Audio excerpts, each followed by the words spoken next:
আল্লাহর নবী বিশ্ব নবী রাহমাতুল লিল আলামিন বলেন আশ-শাবানু শাহরি ওয়া রমজানু শাহরুল্লাহ। পৃথিবীর মানুষেরা রে, শাবান হলো আমি নবীর মাস আর রমজান হলো আল্লাহর মাস। আল্লাহর নবী বিশ্ব নবী রাহমাতুল লিল আলামিন বলেন রে আমার উম্মতেরা, হঠাৎ করে তোমরা তাহাজ্জুদ নামাজি হইতে পারবা না, নফল নামাজ পড়তে পারবা না। সব জিনিসের একটা সিস্টেম আছে, একটা অভ্যাস আছে। মানুষ যখন কোনো কাজ করতে করতে অভ্যস্ত হয় তখন ওই কাজটা বান্দার জন্য করতে সহজ হয়। যখন ঠিক কিনা? হঠাৎ করে আপনার আমি তাহাজ্জুদ নামাজের মধ্যে দাঁড়াইতে পারবো না, এজন্য আল্লাহর নবী বলেন উম্মতেরা রে, আল্লাহ তাআলা শাবান মাস দিয়েছে তোমাদের আমলের কিছু অভ্যাস গড়ানোর জন্য, যাতে করে রমজান মাসটা পরিপূর্ণভাবে ইবাদতের মাধ্যমে কাটাইতে পারো।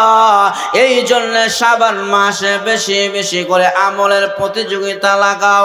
আল্লাহর নবী বলেন বাদিরুল আমাল, তোমরা আমলের প্রতিযোগিতা করো, আমলের মাধ্যমে অভ্যস্ত হয়ে যাও। এখন থেকে 2-4 রাকাত নফল নামাজ বেশি বেশি আদায় করো। এখন থেকে তাহাজ্জুদ নামাজ পড়তে উঠে যাও, তাহলে রমজান মাসে সাহারির আগে তাহাজ্জুদ নামাজ পড়তে সহজ হয়ে যাবে। আল্লাহর নবী বিশ্ব নবী রাহমাতুল লিল আলামিন বলেন উম্মতেরা রে, আল্লাহ রব্বুল আলামিন এই শাবান মাসের মধ্যে একটা রাত রেখেছেন। আল্লাহর হাবিব বলেন ইদা কানাত লাইলাতুল নিসফি মিন শাবান, যখন নাকি শাবান মাসের মধ্য রজনী এসে যায়, ফাইনাল্লাহ তাআলা ইয়ানজিলু ইলা সামাই দুনিয়া, ওই শাবান মাসের মধ্য রজনীতে শবে বরাতের রাত্রিতে আমার আল্লাহ ইলা সামাই দুনিয়া, দুনিয়ার আসমানের মধ্যে এসে যায়। ফায়াকুল, আমার আল্লাহ দুনিয়ার আসমানের মধ্যে আসিয়া ডাকতে ডাকে পৃথিবীর মানুষেরা, আলা মিন মুস্তাগফিরিন, আসনে কোন গুনাহগার আমি আল্লাহর কাছে ক্ষমা চাইবা, ফাআগফির লাহু, আমি আল্লাহ তাকে মাফ করে দিব। আলা মিল মুস্তারজিকিন, আসলে কোন রিজিক অন্বেষণকারী আমি আল্লাহর কাছে রিজিক চাইবা, আমি আল্লাহ তাকে রিজিকের ব্যবস্থা করে দিব।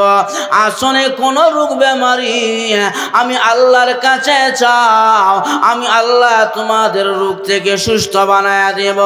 আলা কাজা আলা কাজা, এইভাবে আমার আল্লাহ ডাক দিয়া কয় পৃথিবীর মানুষেরা রে, যার যেই সমস্যা আছে আমি আল্লাহর কাছে শবে বরাতের রজনীতে চাইবা, আমি আল্লাহ সকলের সমস্যার সমাধান করে দেব।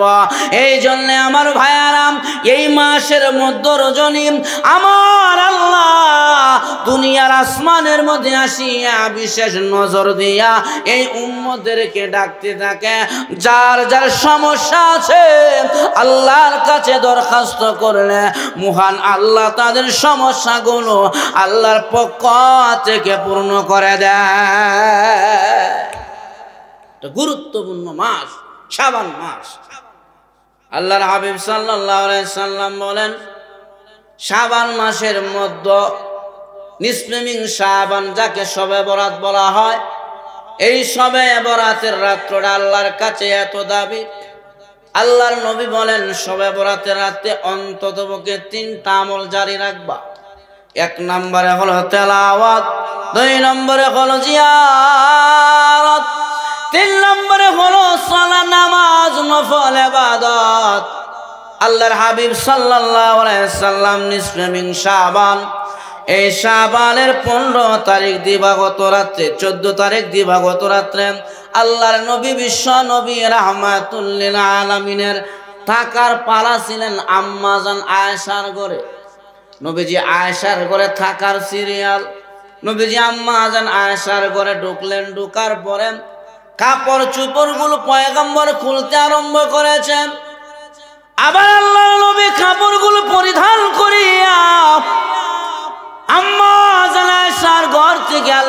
নবী বের হয়ে গেলেন। আম্মা জান আয়েশা রাদিয়াল্লাহু আনহা উনি বললেন, কি ব্যাপার? আল্লাহর নবী আমার ঘরে ঢুকছে, কাপড় চোপড়গুলো খুললেন, আবার পরিধান করে কেন বের হয়ে গেলেন? আম্মা জান আয়েশা রাদিয়াল্লাহু আনহা নবীজির পিছনে বের হয়ে গেলেন। অন্য উম্মাতুল মুমিনিন যারা আছে সতীনদের ঘরে ঘরে পয়গম্বরকে খুঁজলেন। আল্লাহর নবীকে কোথাও কোন সতীনের ঘরে আম্মা জান আয়েশা খুঁজে পেলেন না। আল্লাহর নবীর বিবি আম্মা জান আয়েশা নবীকে খোঁজার জন্য ওযুখানায় গেলেন। ওই জায়গাও আল্লাহর নবীকে পাইলেন না। গোসলখানায় গেলেন, ওই জায়গাও আল্লাহর নবী নাই। পয়গম্বরকে খুঁজতে খুঁজতে মসজিদে নববীতে গেলেন, পয়গম্বর নাই। আল্লাহর নবী কোথায়? তাকায় দেখে জান্নাতুল বাকিতে আল্লাহর নবী, বিশ্ব নবী রাহমাতুল লিল আলামিন জান্নাতুল বাকিতে। ওই যে যারা জান্নাতুল বাকিতে ঘুমায় আছে তাদের কবরের পাশে দাঁড়াইয়া পয়গম্বর চোখের পানি ছেড়ে ছেড়ে কাঁদলেন। আল্লাহর নবীর দৃশ্য দেখিয়া আম্মা জান আয়েশা রাদিয়াল্লাহু আনহার ইয়াকিন হয়ে গেছে, না আমার নবী কোনো সতীনের ঘরে যায় নাই। আম্মা জান আয়েশা আবার চলে আসছেন ঘরে। আল্লাহর নবী, বিশ্ব নবী রাহমাতুল লিল আলামিন কবরস্থান থেকে আবার যখন নাকি ঘরে ঢুকলেন, ঢোকার পরে তাকায় দেখে আম্মা জান আয়েশা হাফাইতে লাগলেন। দৌড়ায় যে আসছেন, শ্বাস টান পড়ে গেছেন, উনি হাফাইতে লাগলেন। আল্লাহর নবী ডাক দিয়ে কয়, আয়েশা গো, তুমি কি মনে করেছিলেন আমি তোমার উপরে অবিচার করব? তোমার উপরে আমি অবিচার করব, তোমাকে আমি নাকি এইভাবে আরেকজনের ঘরে যাইয়া জুলুম করব? না আয়েশা, তোমার উপরে জুলুম করব না। তবে আয়েশা শুনো, আজকে রাত্রটা কি জানো? আজকে রাত্র হলো নিসফে মিন শাবান, শবে বরাতের রাত্র। এই রাত্রির মধ্যে আমার আল্লাহ ইলা সামাই দুনিয়ার আসমানে আসিয়া আমার আল্লাহ বিশেষ একটা নজর দেয় পৃথিবীতে। আমার আল্লাহ এই দুনিয়ার আসমানে আসিয়া বান্দাদেরকে ডাকে। আয়েশা রে, শুধু ডাকে তা নয়, আমার আল্লাহ জিবরাইলের মাধ্যমে আমাকে জানায়া দিয়েছে, নবী গো, আজকে রাত্রটা এমন একটা রাত্র গো, মানুষের আমল নামার মধ্যে কি ঘটবে আর কি ঘটবে সবগুলো লিপিবদ্ধ করা হয়। ওগো আল্লাহর নবী, আজকে এমন একটা রাত্র, এই রাত্রের ভিতরে মানুষের ভাগ্য লিপিবদ্ধ করা হয়। কত মানুষ দুনিয়াতে আসবে, তারা কি খাবে, তারা কোথায় যাবে, কে পরিধান করবে, সব কিছু এই রাতের ভিতরে আমার আল্লাহ ফেরেশতার মাধ্যমে লিপিবদ্ধ করেন। অনেক গুরুত্বপূর্ণ রাত্র। শুধু তাই না গো আল্লাহর নবী, আমার আল্লাহ এই রাত্রকে এত মর্যাদাশীল বানাইলেন। আল্লাহর নবীকে জানায়া দিলেন, নবী গো, বলি কলব গোত্রের মানুষেরা বকরি পালে বেশি, তাদের বকরির শরীরের মধ্যে যে পরিমাণ পশম হয়, ওই পরিমাণ গুনাহগার আপনার উম্মতদেরকে আমার আল্লাহ মাফ করে দেয়। তাহলে যেই মাসের মধ্যে এই রাত্রটা, এই মাসটার দাম কম না বেশি? আরো দরকার কম না বেশি? এই জন্য এই মাসের ভিতরে বাদিরুল আমাল, আমলের প্রতিযোগিতা করতে হবে। আমল করে আপনার অভ্যস্ত হয়ে উঠতে হবে। এখন থেকে আপনি সময় নেন, আপনি 2-4 রাকাত নামাজ বেশি বেশি করে আদায় করেন, আপনি 2 রাকাত 4 রাকাত নফল নামাজ বেশি বেশি পড়েন, তাহলে দেখবেন রমজান মাসটা নফল ইবাদতের মাধ্যমে আপনি খাটাইতে পারবেন। এখন থেকে আপনি মাঝে মাঝে শেষ রাতে উঠে একটু কান্নাকাটি করেন, আল্লাহর কাছে রুমাজারি করেন, তাহাজ্জুদের নামাজ পড়েন, দেখবেন রমজান মাসে সাহারির আগে আপনি ওইটা 2-4 রাকাত তাহাজ্জুদের নামাজ পড়তে পারবেন। কারণ অভ্যস্ত হয়ে গেলে তখন এমনিতে আপনার কাছে কষ্ট লাগবে না, আপনার কাছে ইজি হয়ে যাবে, হ্যাঁ সহজ হয়ে যাবে। আর যদি আমি বহু মুসল্লি দেখছি বলে রমজান মাসে সেজদা করতে করতে কপালে দাগ ফেলাই দেব, কিন্তু বেচারা সারাদিন ঘুমায়, কিন্তু শেষ রাতে সাহারির 20 মিনিট আগে ঘুমাতে উঠে দেখায় ফজর নামাজে কিছু মতো হয়ে ঘুমাইতে হয়, কিন্তু তার কপালে সাহারির আগে 4 রাকাত 2 রাকাত তাহাজ্জুদ নামাজ জুটে না। কেন জুটে না? অভ্যস্ত নাই, কষ্ট লাগে, মনে হয় 2 রাকাত নামাজ পড়লে কত কষ্ট নাহি হয়। জন্য আল্লাহ রাসূল বলেন বাদিরুল আমাল, ও উম্মত আমলের প্রতিযোগিতা করো, আমল নিয়ে সামনে আগাও। কারণ এই মাসের ভিতরে প্রত্যেকের তুরফুম আমালুহুম, সমস্ত মানুষের আমল আল্লাহর আসমানে পেশ করা হয় এই মাসের শবে বরাত রাত্রিতে। এজন্য আমল নিয়ে কি করো? তোমরা প্রতিযোগিতা করো, আমল করে গড়ে উঠো, তাহলে দেখবা রমজান মাসটা তোমাদের পরিপূর্ণভাবে ইবাদতের মাধ্যমে তোমরা খাটাইতে পারবা। আর যদি কোনো মানুষ রমজান মাসে ইবাদতের মাধ্যমে খাটাইতে পারে, একটা শবে কদর রাতে যদি কোনো মানুষ ইবাদত করতে পারে, 1000 বছর ইবাদতের চাইতে আমল নামার মধ্যে সওয়াব বেশি লেখা হয়। সুবহানাল্লাহ। কারণ ফিহা ইফরাকু কুল্লু আমরিন হাকিম, আল্লাহ তাআলা এই মাসের শবে বরাত রাত্রিতে কেডা কি করব না করব সব কিছুর ভাগ্য লিপিবদ্ধ কে করছেন? আল্লাহ। আল্লাহ বলছেন ফিহা কুল্লু ইফরাকু কুল্লু আমরিন হাকিম, আমি আল্লাহর পক্ষ থেকে ফয়সালা হয়ে গেছে। এই জন্য আমার ভাইরা, আল্লাহর নবী বিশ্ব নবী রাহমাতুল লিল আলামিন বলেন, আয়েশা এই শাবান মাস বড় গুরুত্বপূর্ণ মাস। এই শাবান মাসের মধ্য রজনে নিসফে মিন শাবান, শবে বরাতের রাত্রিতে আল্লাহ তাআলা অসংখ্য গুনাহগারদেরকে মাফ করে দেওয়া হয়। আর মানুষের আমলনামা তুরফা আমালুহুম, মানুষের আমলনামায় আসমানে দেওয়া হয়, আল্লাহর কাছে পেশ করা হয়। এই জন্য আয়েশা গো, আজকে রাত্র তোমার ঘরে আমার তাকার সিরিয়াল। আয়েশা তুমি যদি অনুমতি দাও তাহলে তোমার অনুমতি পাইয়া আমি কিছু ইবাদত বন্দেগী করব।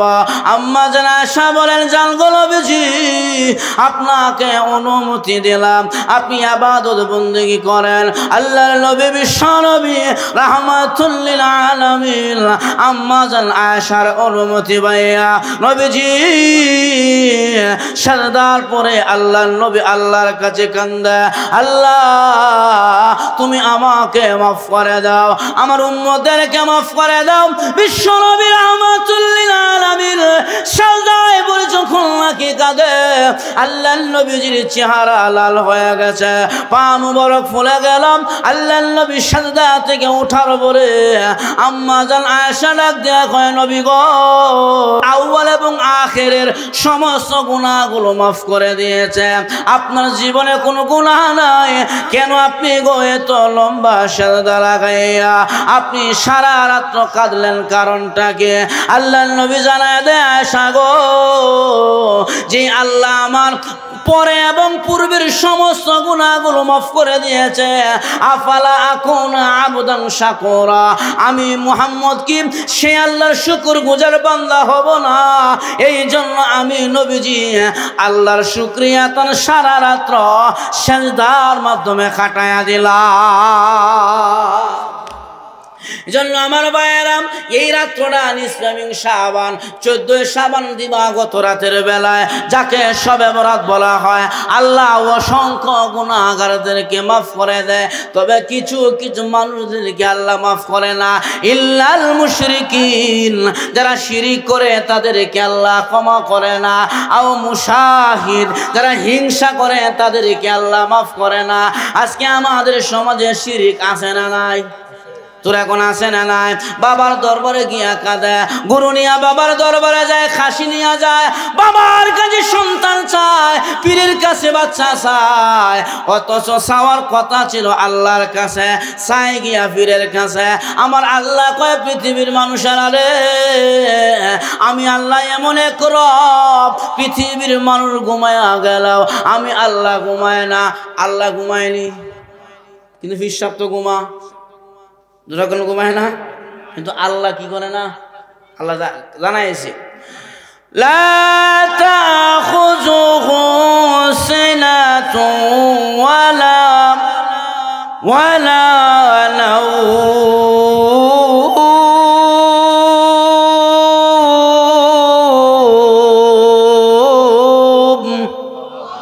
আল্লাহ কয় আমার ঘুমও নাই, তন্দ্রায়ও নাই। কেন আল্লাহ ঘুমায় না? আল্লাহ কয়, আমি যদি ঘুমায়া যাই, আমার বান্দা গভীর রাত্রে ফেটে ব্যথা উঠবো, ডাক্তারের দোকান বন্ধ। তখন সে যখন আমাকে আল্লাহ করে ডাক দিবে, তখন আমি আল্লাহ তার ডাকে জবাব দেওয়ার জন্য 24 ঘন্টার মধ্যে একটা সেকেন্ড ঘুমাই না। একবার খালি সনম মূর্তির পূজা করতো, এই বেটার এই মূর্তি পুজুকে মেয়ের পেটের ব্যথা অন গেছে, সনম সনম আমার মেয়ের পেটে ব্যথা ভালো করে দো, পারবো? কাঁদলো গিয়া কয়েকদিন, না পরিবর্তন নেই। কিরি এত ডাকন ডাকলাম, এত পূজা করি, খুরমা পোলাও এই সেই সিরা মুড়ি দেয়, হ্যাঁ দিন কোনো জবাবই দেয় না।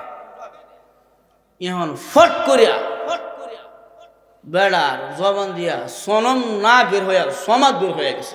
কি বের হয়েছে? সমাদ। কার নাম?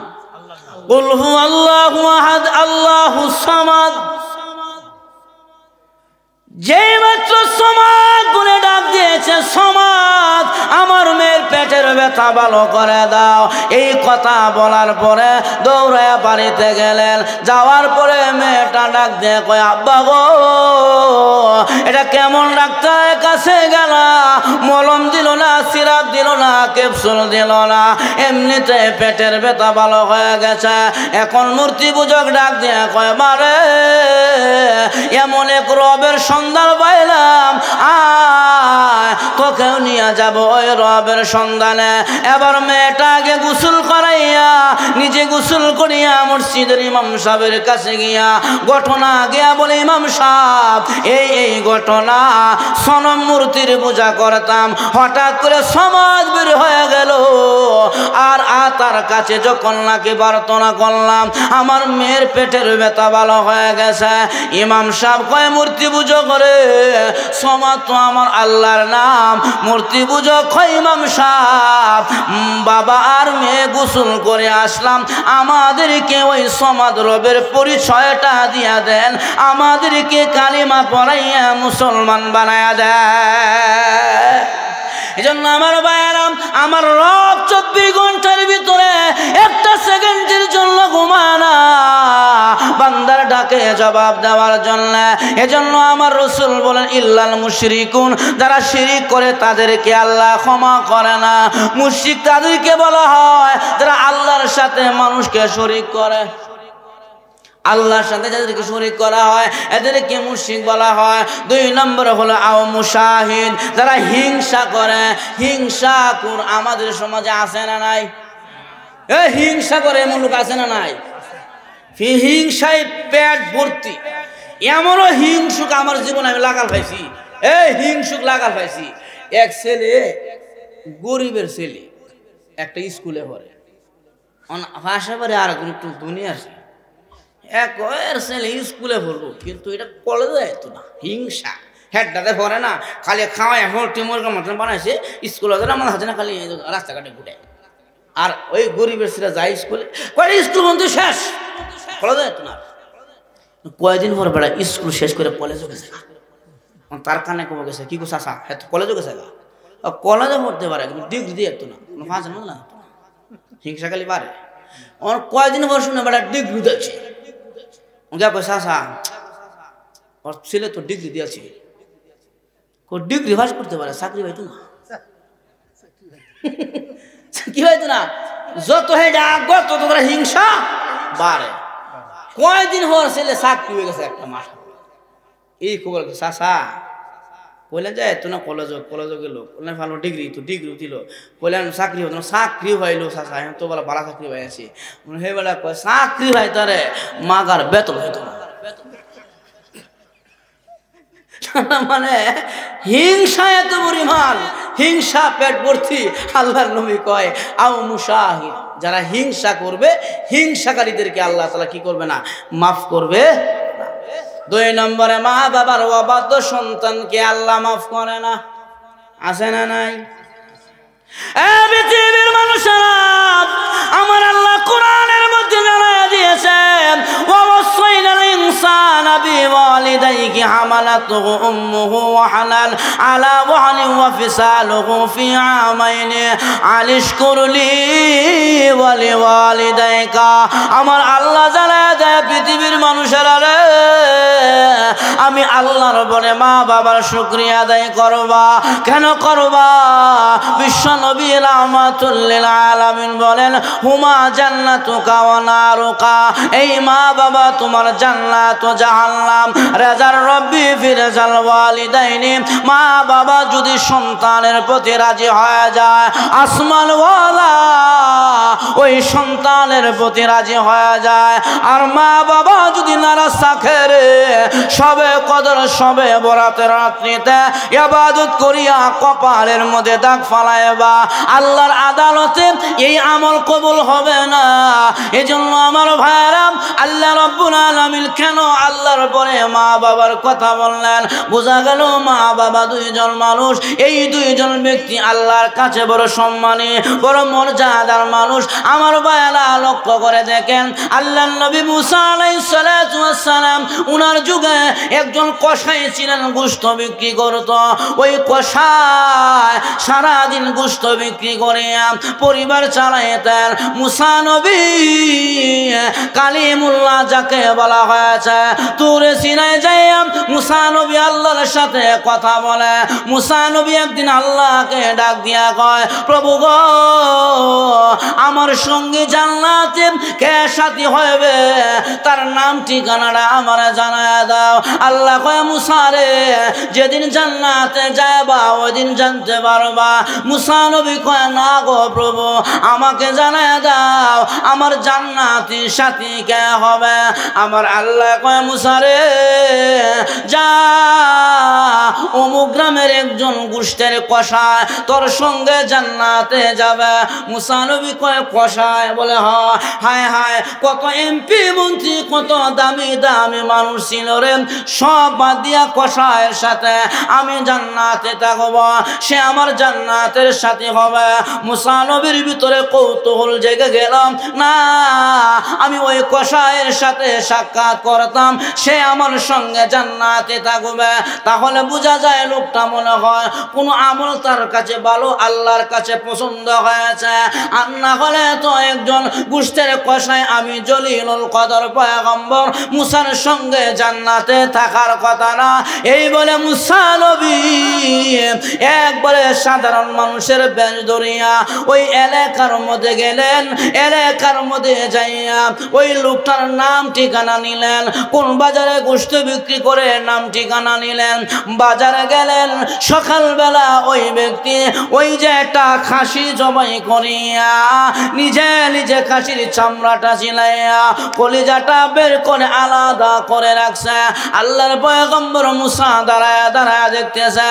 এবার মুসা নবী তাকায় দেখে ওই গোশত বিক্রেতা সারাদিন গোশত বিক্রি করিয়া ওই যে কলিজার পুরলাটা নিয়া বাড়ির দিকে যখন রওনা হয়ে যাবে, আল্লাহর নবী মুসা সাধারণ বেশ ধরে গিয়া কয়, ও ভাই, আমি একজন মুসাফির মানুষ গো, আমার বাড়ি অনেক দূরে, রাত্র হয়ে গেছে এই বাজারের মধ্যে, বাইরে তোর বাড়িতে একটি রাতের জন্য আমি থাকতে চাই, মেহমান হতে চাই, আমাকে নিবা কে?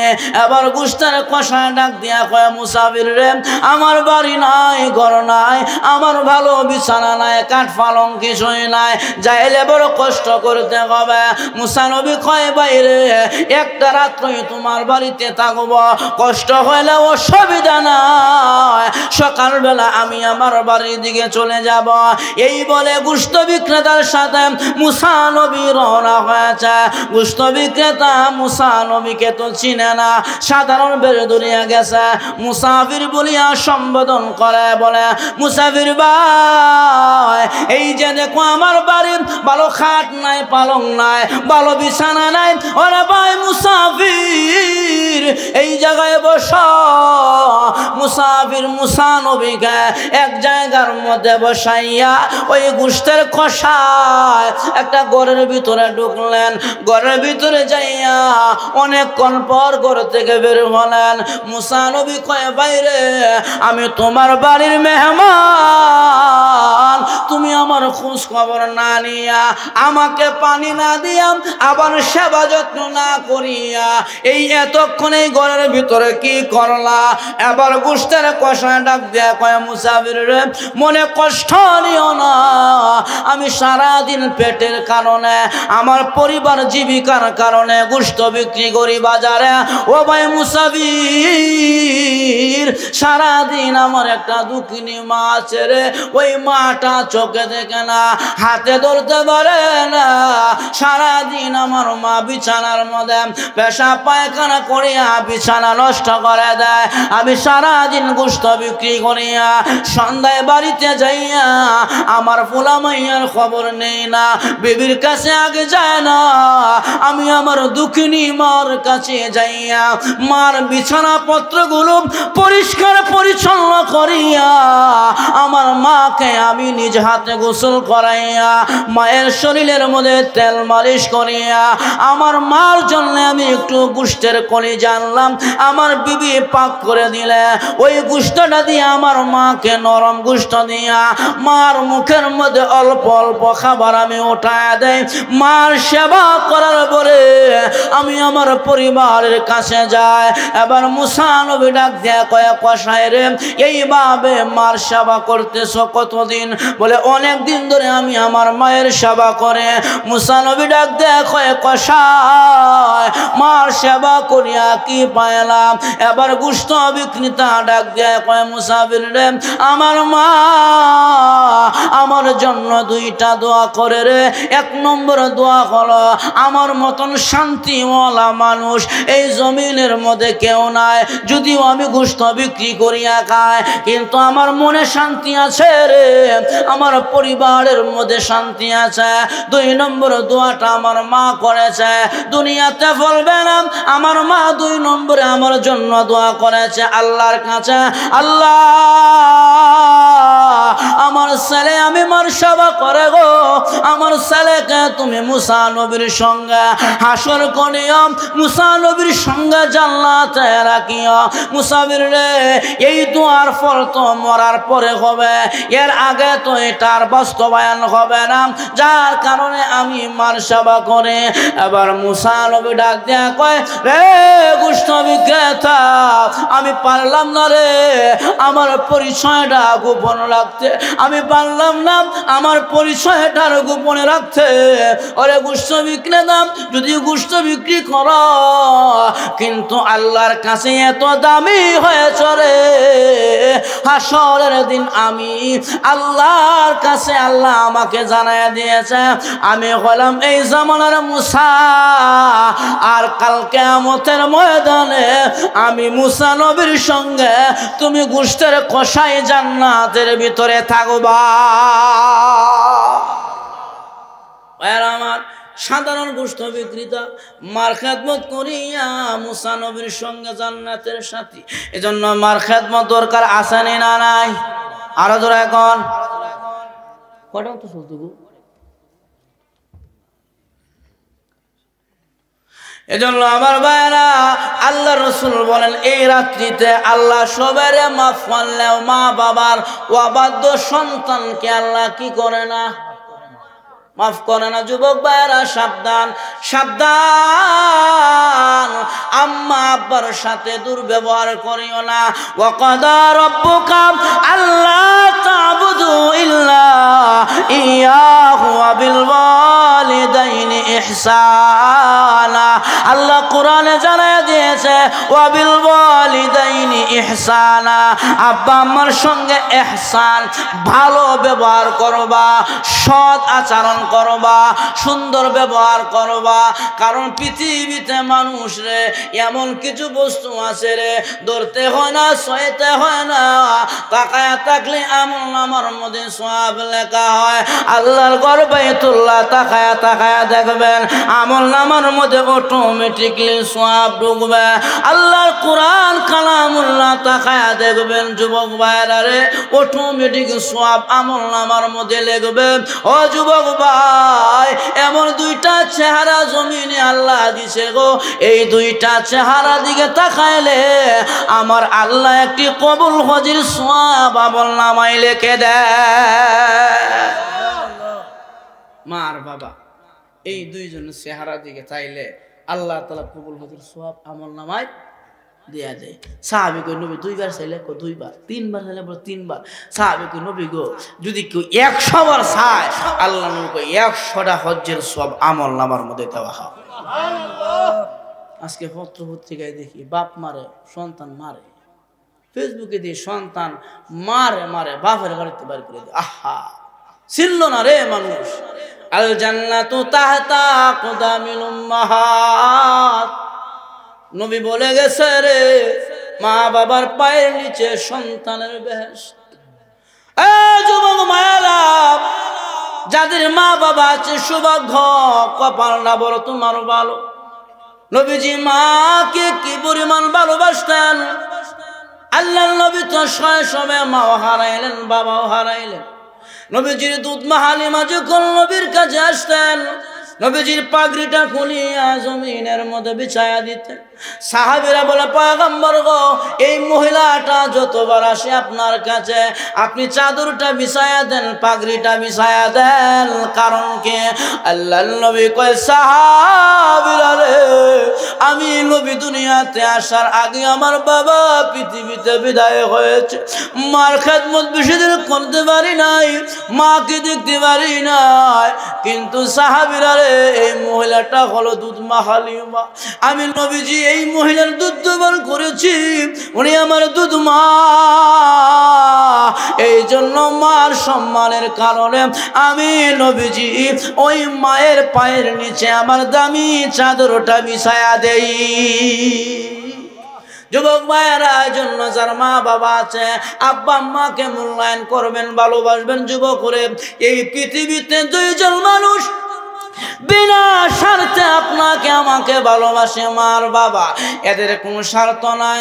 সন্তান যদি 80 বছরের মা বাবারে বাত নাও দেয়, মা যদিও চোখে দেখে না, কানে শুনে না, আপনি কানটা লাগায়া দেখবেন মার ঘরে মা একা একা বসিয়া আপনার জন্য দোয়া করে।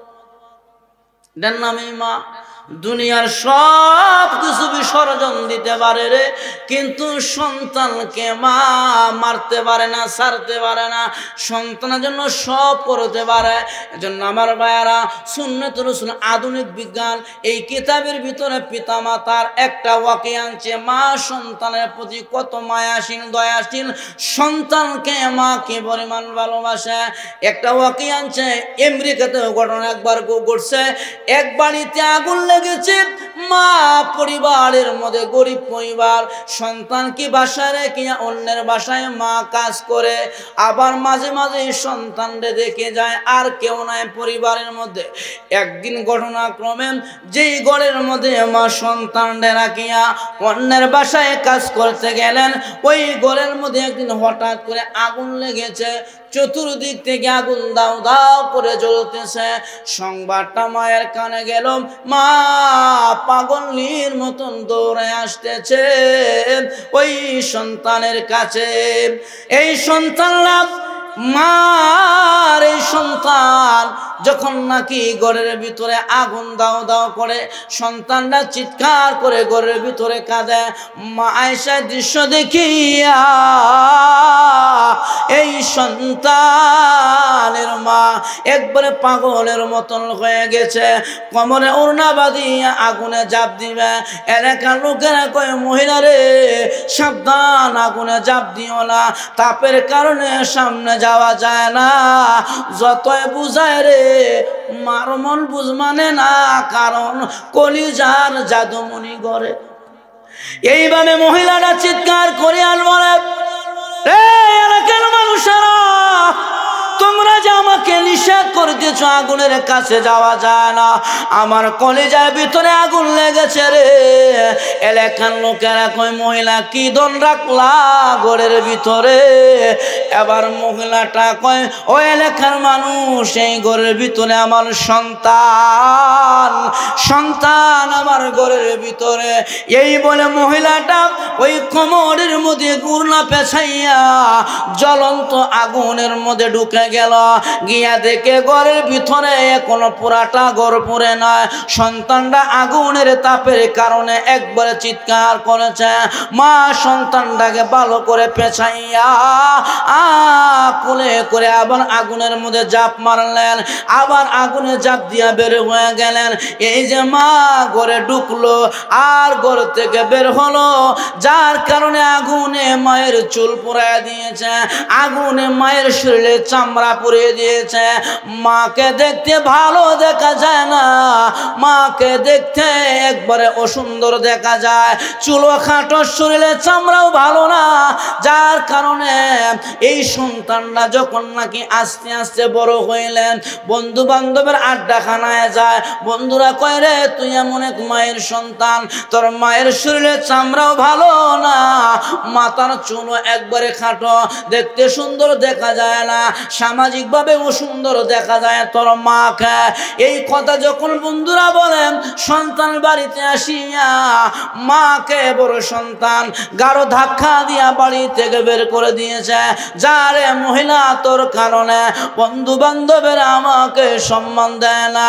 ওরে সন্তান, আমি তোর মা, মাকে বাড়ি থেকে বের করো না।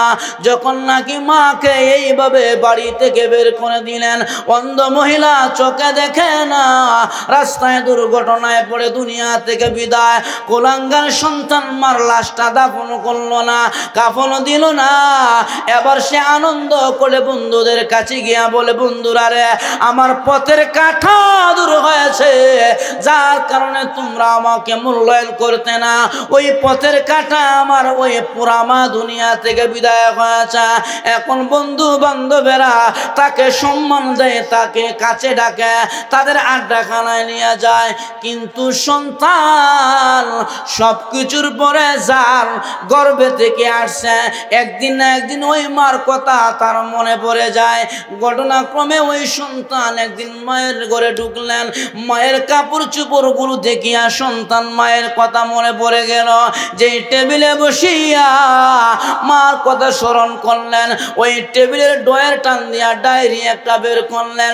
ডায়েরির মধ্যে লেখা আছে, রে অমুক দিন অমুক তারিখে আমার বাড়িতে আগুন লেগেছিল, আমি সন্তান ছিলাম ঘরের ভিতরে, আমার মা ছিল অন্যের বাড়িতে কাজ করতে, আমার মা আমি সন্তানকে বাঁচানোর জন্য আগুনের ভিতরে ঝাঁপ দিলেন, আমাকে নিয়ে আবার জ্বলন্ত আগুনে বের হয়ে গেলেন, যার কারণে আমার মায়ের চামড়া পুড়াইয়া দিল, চুলগুলো পুড়াইয়া দিল, মাকে অসুন্দর দেখা যায়। তো এই ইতিহাসগুলো সন্তান পড়ে আর চোখের পানি ছেড়ে কান্দি আর কয়, হায় রে আমি কি করলাম রে, যেই মা আমি সন্তানকে বাঁচানোর জন্য আমার মা নিজের গায়ের চামড়া পুরাইলো, চোখ নষ্ট করলো, মাথার চুল পুরাইলো, ওই জনম দুঃখিনী মার আমি সন্তান বাড়ি থেকে বের করে দিলাম। এখন আফসুস করে কান্দে আর কয়, হায় রে আমি কি করলাম, আমার নিজের মাথায় আমি বাড়ি দিলাম। এজন্য যুবক ভাইয়ারা সাবধান, এমনটা করা যাবে না। মা যেমনই হোক না কেন রে, উনি আমার গর্ভধারণী মা, উনি আমার জন্মদাতা পিতা, এদেরকে সর্বদাই সম্মান করার কথা মহান আল্লাহ কোরআনে ঘোষণা দিয়েছেন। এজন্য এদেরকে সর্বদাই সম্মান করতে হবে। পিতা মাতার সাথে সাবধান, জীবনেও ওই দুর্ব্যবহার যেন না হয়, অসৎ আচরণ যেন না হয়, আব্বা আম্মা যেন মন খারাপ করে এমন কথাও যেন আমার জবান দিয়া না বের হয়। আজকের সমাজে দেখা যায় মানুষ এইভাবে সন্তানগুলো মা বাবার সঙ্গে অসৎ আচরণ করে। বাইরে আপনি যতই ইবাদত বন্দেগী করেন না কেন, যদি মা আপনার প্রতি নারাজ থাকে, বাবা যদি আপনার প্রতি নারাজ থাকে, মক্কা মদিনা বারবার গেলেও কোনো কাজ হবে? কোনো কাজ নাই।